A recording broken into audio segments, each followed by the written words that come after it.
याद रखना, retail business सिर्फ दुकान ओपन करके कस्टमर का वेट करना भर नहीं होता है कि आपकी प्रोडक्ट या आपकी सर्विस पसंद आने से पहले आप उसको पसंद आना बहुत जरूरी है।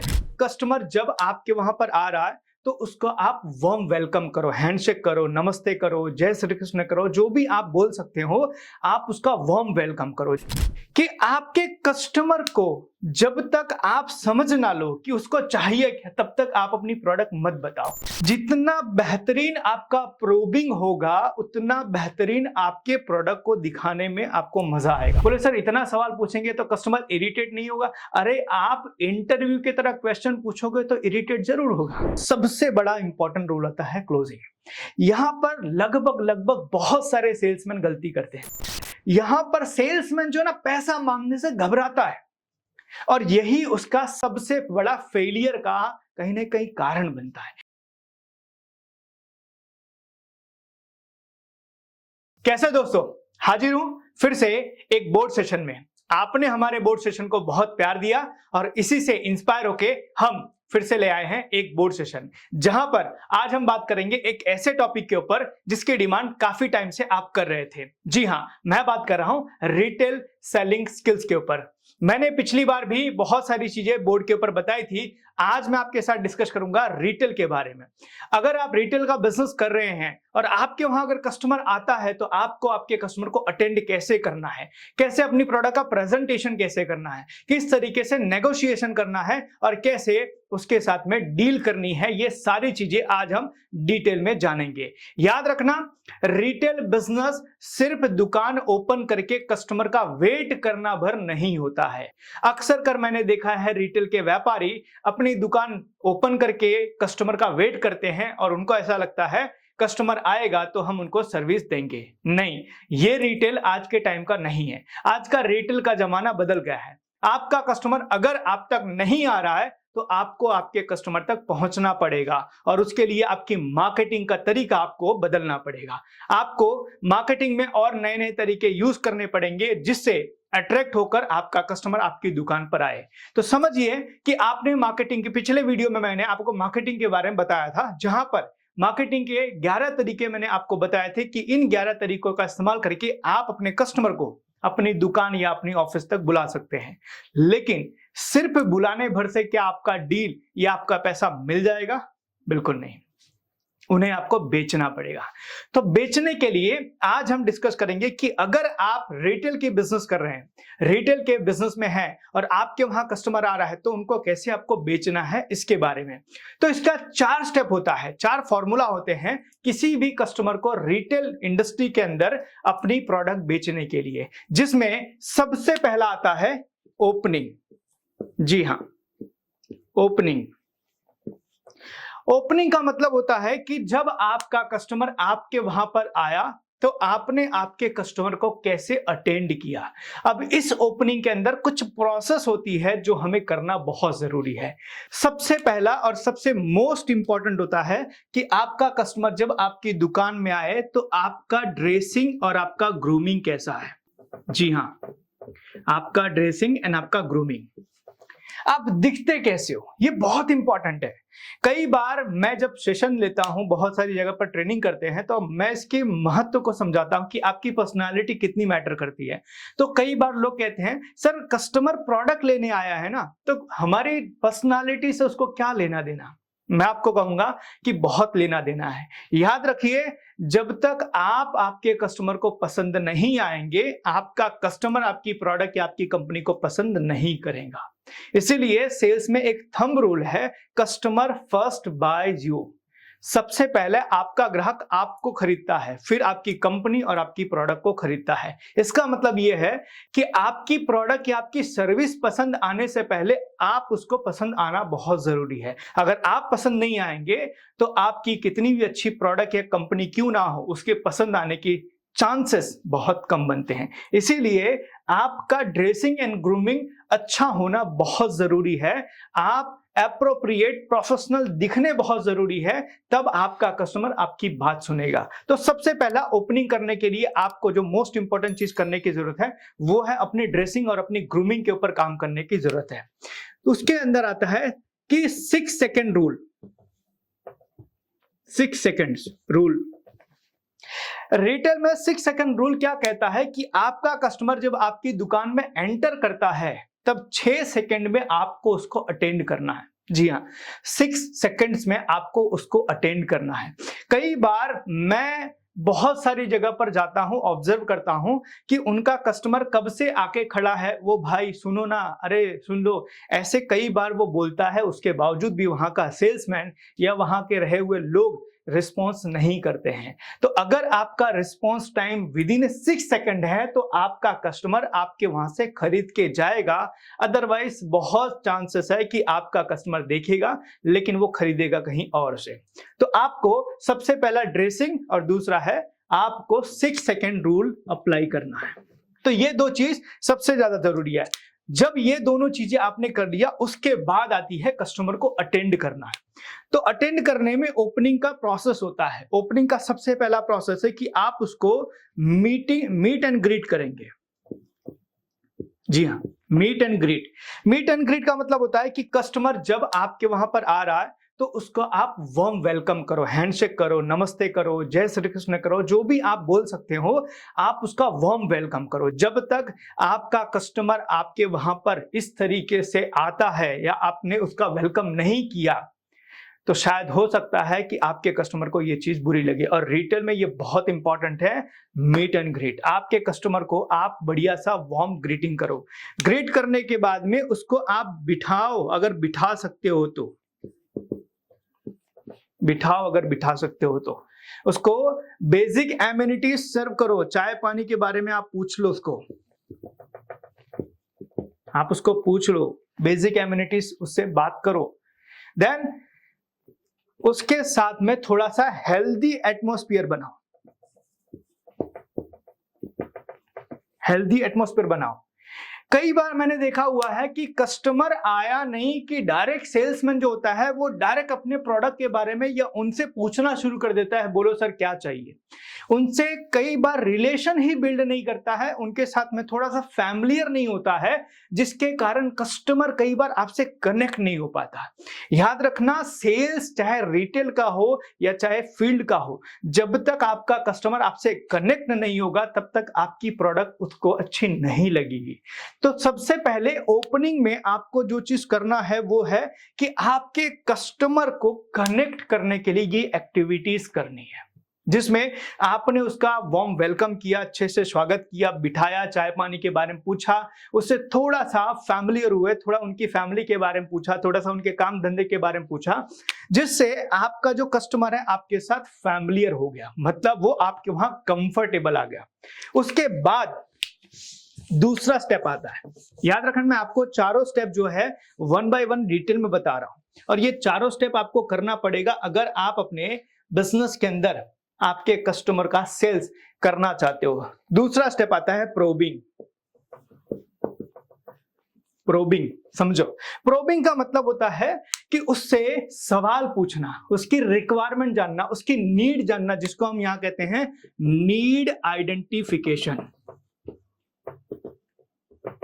नीड आइडेंटिफिकेशन कि आपके कस्टमर को जब तक आप समझ ना लो कि उसको चाहिए क्या, तब तक आप अपनी प्रोडक्ट मत बताओ। कई बार मैंने देखा हुआ है कि कस्टमर आया, कस्टमर से उन्होंने डायरेक्टली पूछा कि कस्टमर क्या चाहिए, उन्होंने बोला ये चाहिए और डायरेक्टली लिखाना बताना शुरू कर दिया और कई बार यहां मिस्टेक हो जाती है। मैं आपको एक दो एग्जांपल देता हूं। मैं एक दुकान के अंदर गया, मैंने दुकानदार से पूछा कि जींस दिखाइए।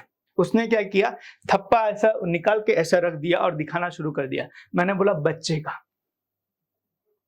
उसने पूछा नहीं मेरे लिए चाहिए या मेरे बच्चे के लिए चाहिए। एक बार ऐसे ही एक ज्वेलरी के शोरूम में गया, मैंने बोला रिंग दिखाइए, उसने डायरेक्टली रिंग दिखाना शुरू कर दिया। मैंने बोला लेडीज का, उसने पूछा नहीं कि लेडीज का चाहिए या जेंट्स का चाहिए। और ये गलती कई बार आप भी करते हो। आप भी आपके कस्टमर की नीड को जानते नहीं हो, समझ नहीं पाते उसको चाहिए क्या।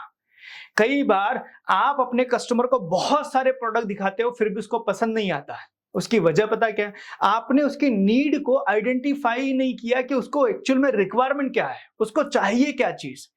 और उसको चाहिए क्या चीज ये जानने के लिए आपको पूछना पड़ेगा व्हाट। वाई आपको जानना पड़ेगा, समझना, whom आपको जानना पड़ेगा, एंड when ये WH क्वेश्चन आपको पूछना पड़ेगा। क्या चाहिए, कब चाहिए, किसके लिए चाहिए और कहां चाहिए, ये चीजें आपको जाननी पड़ेगी। अगर आप एक कपड़े का शोरूम लेकर बैठे हो, अगर आपका कोई कस्टमर आया, उसने बोला मुझे शर्ट दिखाओ, तो आप पूछो सर कैसी शर्ट चाहते हैं, प्लेन वाइट प्लेन में चाहते हैं या प्रिंटिंग में चाहते हैं या लाइनिंग में चाहते हैं या फॉर्मल में चाहते हैं। अगर वो बोल रहा है मुझे जीन्स दिखाओ, सर कैसा जीन्स, कैजुअल चाहिए, थोड़ा सा फंकी चाहिए, स्टाइलिश चाहिए, कैसा चाहिए। अगर आप ज्वेलरी के दुकान में बैठे हैं, अगर वो आपका कस्टमर आया बोले मुझे रिंग दिखाओ, उसको पूछो लेडीज चाहिए रिंग या चाहिए, लेडीज चाहिए या जेंट्स चाहिए, आप उसको पूछो येलो चाहिए, रोज गोल्ड चाहिए, प्लेन चाहिए, एंटिक चाहिए, ये पूछो उसको। अपने लिए चाहिए या फिर किसी को गिफ्ट करना है, रेगुलर पहनने के लिए चाहिए या ओकेजनली पहनने के लिए चाहिए, ये चीजें आप उससे पूछो।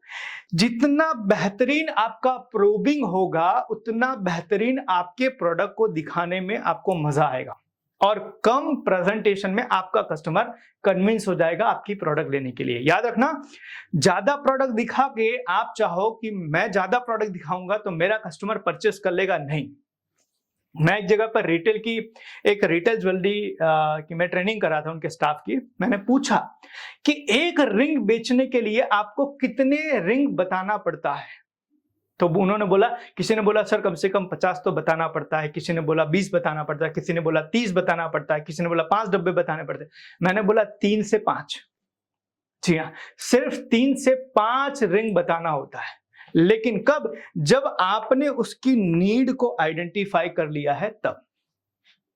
तो आपको प्रोबिंग करना सीखना पड़ेगा, आपको सवाल पूछना और उससे उसकी रिक्वायरमेंट जानना शुरू करना पड़ेगा, जानना पड़ेगा कि उसकी एक्चुअल में रिक्वायरमेंट क्या है, और उस रिक्वायरमेंट के बाद उसको एग्जैक्टली वही प्रोडक्ट दिखानी है जो उसकी जरूरत है। और उसको आपको जानने के लिए प्रोबिंग करना बहुत जरूरी है। तो दूसरा स्टेप है प्रोबिंग। कई बार ये चीज लोग नहीं करते हैं और कई बार तो लोग मुझसे पूछते हैं, बोले सर इतना सवाल पूछेंगे तो कस्टमर इरिटेट नहीं होगा? अरे आप इंटरव्यू की तरह क्वेश्चन पूछोगे तो इरिटेट जरूर होगा, लेकिन हंसी मजाक में बात बात में आपने उनसे जान लिया तो आपका कस्टमर इरिटेट नहीं होगा। आपका कस्टमर आपको शार्प समझेगा और नेक्स्ट टाइम आपके पास ही लेने आएगा।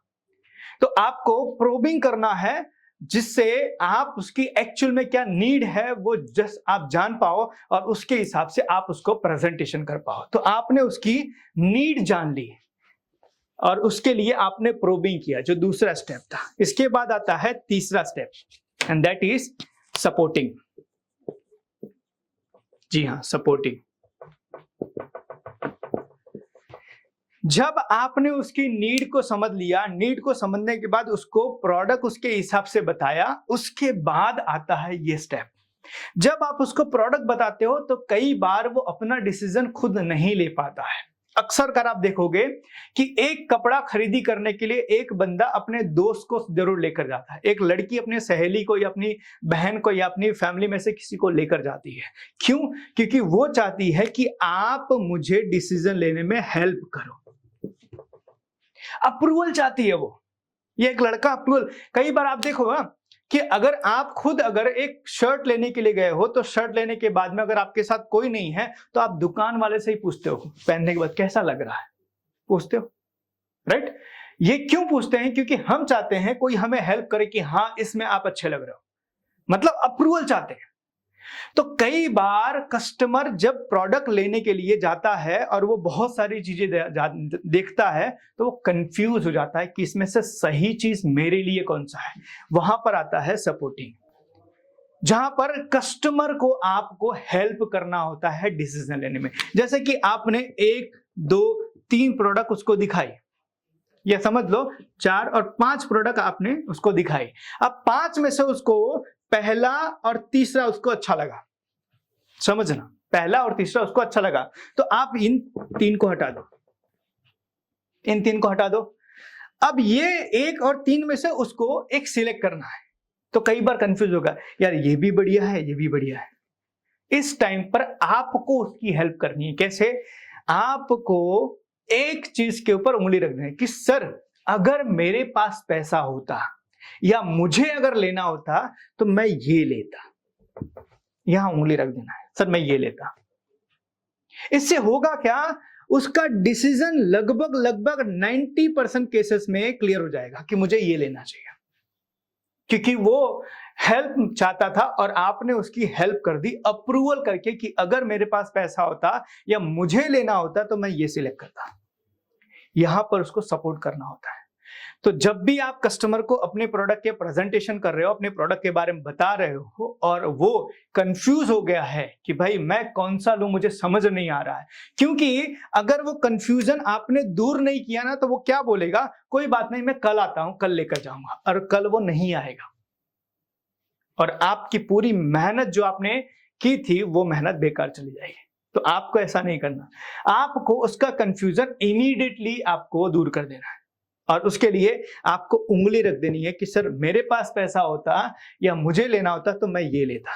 और जब आप ये करोगे 90% केसेस के अंदर वो कस्टमर आपके डिसीजन के साथ ही जाएगा और आपका बिल बन जाएगा।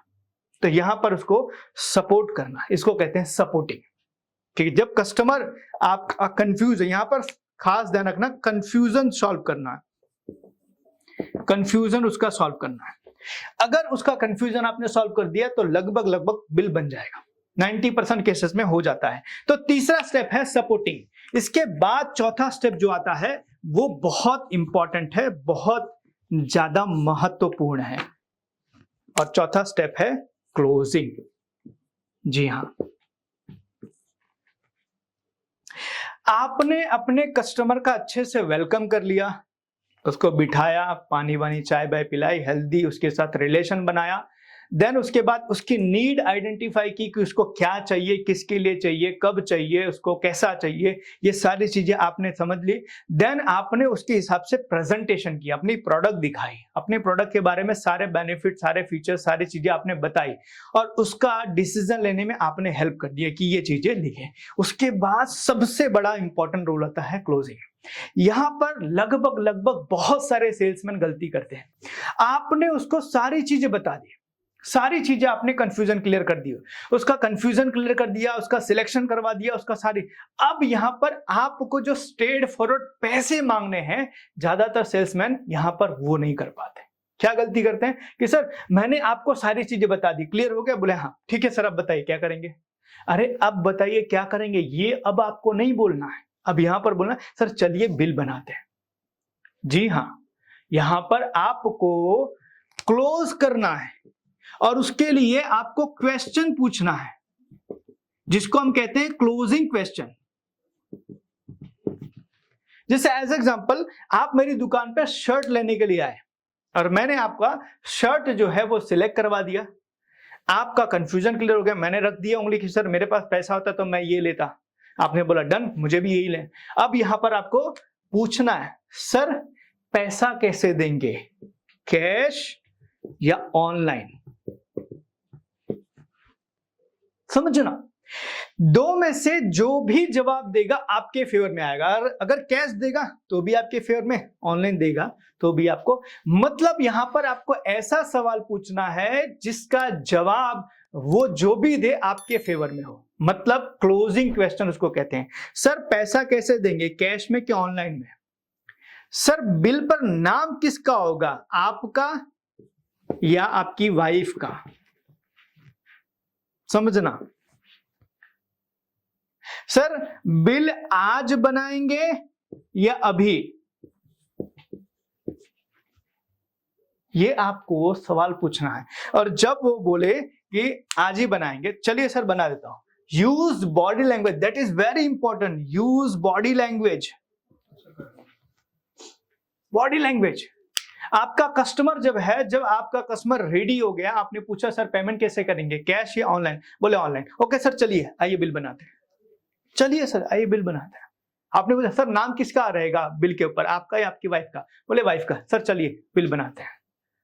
समझना, सर बिल आज ही बनाएंगे अभी बनाएंगे, बोले आज ही बनाएंगे, आइए सर बिल बना लेते हैं। Use your body language, that is very important. यहां पर सेल्समैन जो ना पैसा मांगने से घबराता है, और यही उसका सबसे बड़ा फेलियर का कहीं ना कहीं कारण बनता है। एक सेल्समैन पूरी मेहनत करता है, अच्छे से ग्रीटिंग करेगा, वेलकम करेगा, नीड आइडेंटिफाई करेगा, प्रोडक्ट का प्रेजेंटेशन करेगा, नेगोशिएशन करेगा, सब करेगा, बस पैसा नहीं मांगता। और ये पैसा ना मांगना ही उसके लिए सबसे बड़ा फेलियर बन जाता है। याद रखना, आपको अगर सेल्स में ग्रो होना है, सेल्स इंडस्ट्री में आगे बढ़ना है, अपनी पहचान बनानी है, तो आपको शर्म और डर छोड़ना पड़ेगा। अगर मैं पैसा मांगूंगा तो वो कैसा सोचेगा, अरे ये उसकी प्रॉब्लम है, आपकी प्रॉब्लम नहीं है। आपने मेहनत किया, उससे पैसा लेने के लिए आप बैठे हो। और ये डर भी निकालना पड़ेगा कि अगर उसने मना कर दिया तो, अरे तो क्या हुआ, मना कर दिया, आप क्लियर हो जाओगे ना, आगे बढ़ोगे। आपको शर्म और डर, यार जिस इंडस्ट्री में आप हो, सेल्स कहते हैं उसको, उस इंडस्ट्री में तो आपको बेशरम बन के पैसा मांगना सीखना पड़ेगा, तभी आप इस इंडस्ट्री में ग्रो हो सकते हो। जिनको पैसा मांगना नहीं आता है या पैसे मांगने में जिनको शर्म आती है ना, समझना वो लोग सेल्स इंडस्ट्री में बहुत लंबा नहीं चलेंगे। आपको इसके लिए अपने आप को बेशर्म बनाना पड़ेगा, मांगना पड़ेगा ब्लंटली कि सर चलिए बिल बनाते हैं, पेमेंट कैसे करेंगे, कैश चेक या ऑनलाइन करेंगे। और समझना, इसमें शर्माने वाली बात भी कहां आती है, इसमें शर्माने वाली कोई बात नहीं आती है। बहुत सिंपल सी चीज है, उनको प्रोडक्ट चाहिए था, आपने प्रोडक्ट बताई, अब वो प्रोडक्ट लेना है तो उसको पैसे तो देने पड़ेंगे ना।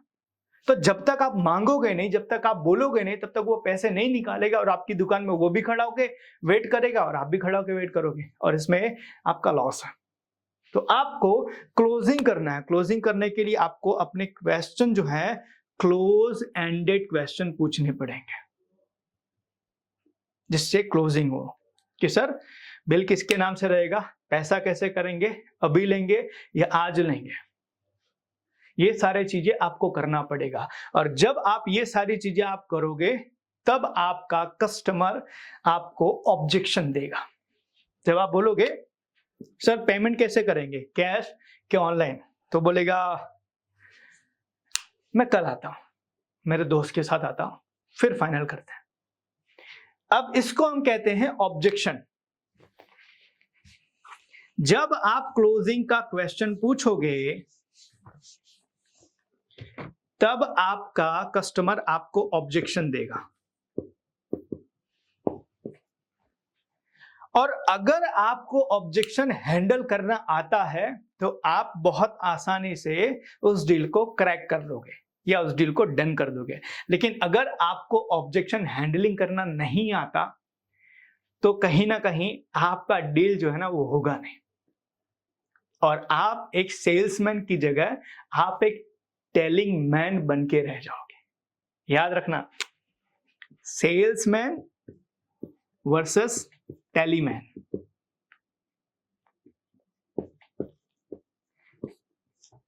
समझना इस चीज को। एक होता है सेल्समैन को कहते हैं बेचने वाला, और एक होता है जो सब कुछ कर देता है लेकिन पैसे नहीं ले पाता, उसको कहते हैं टेलिंग मैन। तो सेल्समैन वर्सेस टेलिंग मैन। आपको सेल्समैन बनना है, टेलिंग मैन नहीं बनना है। सिर्फ बताना नहीं है, पैसे लेना है। पैसे लोगे तो ही आपका काम हुआ, अदरवाइज आपने जितनी भी मेहनत की वो सारी चीजें मेहनत आपकी बेकार है।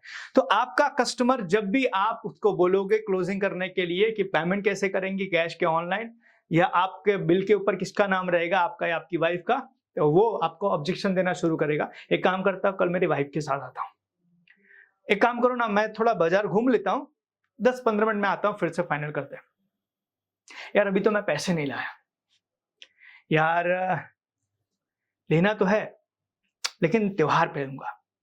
ये सारे ऑब्जेक्शन आपका कस्टमर देगा, और ये सारे ऑब्जेक्शन को आपको हैंडल करना पड़ेगा। आपका कस्टमर बोल रहा है कि पैसे नहीं लाया, तो उसको बोलो सर आज के टाइम पे कहाँ कोई कैश लेके घूमता है, हमारे वहां पे ऑनलाइन की सुविधा भी है, आइए चलिए बिल बनाते हैं।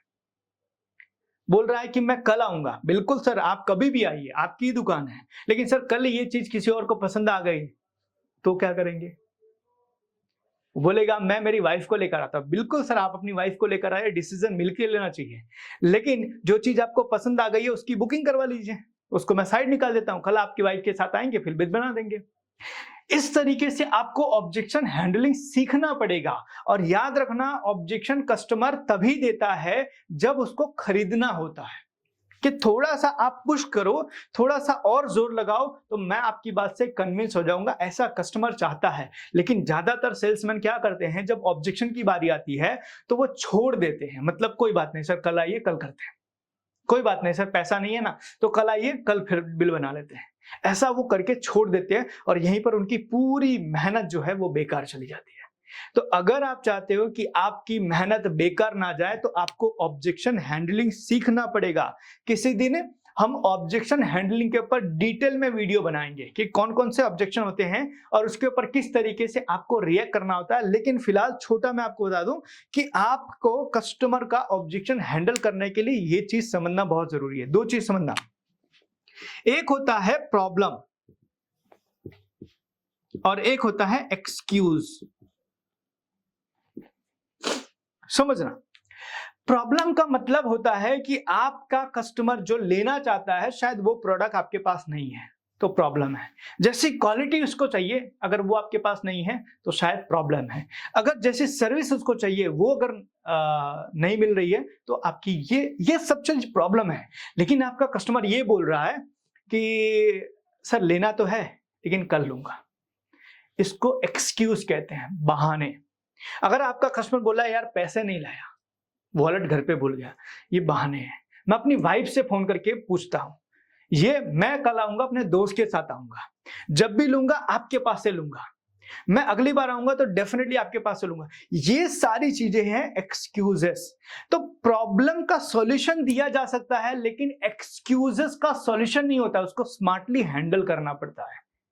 जैसे कि समझो इस चीज को कि जब आपका कस्टमर ये बोल रहा है कि मैं पैसे नहीं लाया, मैं वॉलेट नहीं लाया, एक्चुअल में वो छटकना चाहता है, वो भागना चाहता है, तो ऐसी सिचुएशन में आपको उसको पकड़ने के लिए कुछ डायलॉग सीखने पड़ेंगे। सर कोई बात नहीं, आप वॉलेट नहीं लाए ना, हमारे पास ऑनलाइन की सुविधा भी है, यूपीआई भी है, आज मोबाइल तो सबके पास होता है, चलिए सर आइए। जब ऐसे चीजें आप सीखोगे तब आपका कस्टमर आपके वहां से बिल बना के जाएगा। और याद रखना, ऑब्जेक्शन अगर कोई कस्टमर दे रहा है वो तभी देगा जब उसको खरीदने की वाकई में इच्छा है। अगर जिसको इच्छा नहीं है खरीदने की वो कोई ऑब्जेक्शन वगैरह नहीं देगा, वो सिंपल सा है, बोलेगा कि मजा नहीं आया, मैं बाद में देखता हूं, ऐसा करके वो निकल जाएगा। तो ऑब्जेक्शन को हैंडल करना आपको सीखना पड़ेगा और अगर आपने ऑब्जेक्शन को हैंडल करना सीख लिया तो आपकी डील डन हुई और आप एक सेल्समैन की तरह सफल हुए, ये कहा जाता है। तो ये रिटेल में 4 स्टेप मैंने आपको बताए, जो रिटेल के अंदर जो लोग भी अपना बिजनेस कर रहे हैं या फिर जो लोग भी सेल्स में हैं और वो चाहते हैं कि अपना करियर सेल्स में और अच्छा बेटर बनाए या अपने बिजनेस को और बढ़िया बनाए, तो रिटेल के सेलिंग स्किल्स को 4 स्टेप में जानना पड़ेगा। जिसमें मैंने बताया सबसे पहला है ओपनिंग, जहां पर आपके कस्टमर का आपको अटेंशन लेना है और आपके कस्टमर के साथ में एक अच्छा रिलेशन डेवलप करना है ताकि वो आपके साथ फैमिलियर हो सके। दूसरा हुआ प्रोबिंग, जहां पर आपके कस्टमर की नीड आइडेंटिफाई आपको करनी है जिससे आप कस्टमर की एक्चुअल रिक्वायरमेंट को आप समझ पाओ। तीसरा है सपोर्टिंग, यहां पर आपके कस्टमर को डिसीजन लेने में हेल्प करना है जहां पर उसका कंफ्यूजन आपको सॉल्व करना है। एंड चौथा and that is final is closing. ये 4 स्टेप है रिटेल में जो आपके सेल्स को और बेटर बना सकती है। ये 4 स्टेप को अगर आप फॉलो करते हो तो, मैंने इस वीडियो में आपको बहुत सारी चीज बताई लेकिन सारी चीजें आपको एक बार में याद नहीं रहेगा, आपको रिपीट कर करके इस वीडियो को देखना पड़ेगा कि ओपनिंग में क्या करना है, प्रोबिंग में क्या करना है, सपोर्टिंग में क्या करना है और क्लोजिंग में क्या करना है। ये 4 स्टेप अगर आप सही तरीके से रिटेल में करते हो तो एज अ सेल्समैन आपका कस्टमर जो भी आपके वहां पर आएगा उसको आप लगभग बेच के ही जाने दोगे, मतलब आपके वहां उसका बिल जरूर बनेगा अगर ये चारों स्टेप आप उसके साथ करते हो तो। अक्सर कर मैंने देखा हुआ है लोग सेल्स में काम कर रहे हैं लेकिन ये 4 स्टेप के बारे में नहीं जानते या इसमें से कुछ चीजें वो करते ही नहीं है और फिर उनको ऐसा लगता है कि मेरा कस्टमर मेरे वहां से जा रहा है क्योंकि मेरे प्राइस ज़्यादा है या फिर मेरी सर्विस अच्छी नहीं है, मेरे पास वो प्रोडक्ट नहीं थी जो उसको चाहिए थी। एक्चुअल में ऐसा नहीं होता है। आपका कस्टमर आपके वहाँ लेने आया है, लेकिन कुछ ऐसी चीज़ आपकी उसको पसंद नहीं आई जिसके कारण वो आपके वहाँ से बिना बिल बनाए जा रहा है। तो अगर आपका कस्टमर आपके वहाँ से रिटर्न जा रहा है तो मैं कहूँगा 99% केसेस में गलती आपकी होगी, लेकिन आप अपनी गलती मानते नहीं हो। आपको ऐसा लगता है कस्टमर की ही गलती है, इसलिए आप अपने आप को सुधारते नहीं हो। तो आप अपने आप को सुधारो, क्योंकि 99% केसेस के अंदर आप इनमें से कोई स्टेप मिस कर रहे हो या कोई चीज़ आप जानबूझ के नहीं कर रहे हो जिसके कारण आपका कस्टमर बिना लिए वापस जा रहा है। तो अगर आप चाहते हो कि जो भी कस्टमर आपकी दुकान में आए वो आपके वहाँ से लेकर जाए, तो आपको ये चारों स्टेप को फॉलो करना पड़ेगा, और ये चारों स्टेप फॉलो करके आप एक बेहतरीन सेल्समैन बन सकते हैं और अपने करियर को ग्रो कर सकते हैं। तो ये मैंने आपको रिटेल सेलिंग स्किल्स के 4 फॉर्मूले बताए, जिसका इस्तेमाल करके आप अपने वहाँ आए हुए हर कस्टमर को आप सेल कर सकते हो और उनका बिल आप बना सकते हो। तो आप इनको प्रैक्टिस कीजिए, क्योंकि बिना प्रैक्टिस के एक बार में ही सारी चीज़ें आपको नहीं आएगी। मिलेंगे किसी और वीडियो में और बातें करेंगे किसी और टॉपिक के ऊपर। मैं चाहता हूँ वीडियो के कमेंट में आप ज़रूर लिखिए कि कौन सी चीज़ आप नहीं करते थे जिसको आपने इस वीडियो को देखने के बाद शुरू किया, और नेक्स्ट किस टॉपिक के ऊपर आप बोर्ड सेशन चाहते हैं उसके बारे में ज़रूर बताइएगा। मिलेंगे अगली बार और जानेंगे बिजनेस के और राज जो आपके बिजनेस को ग्रो करने में हेल्प करेगा। तब तक के लिए thank you so much, wish all the best, धन्यवाद।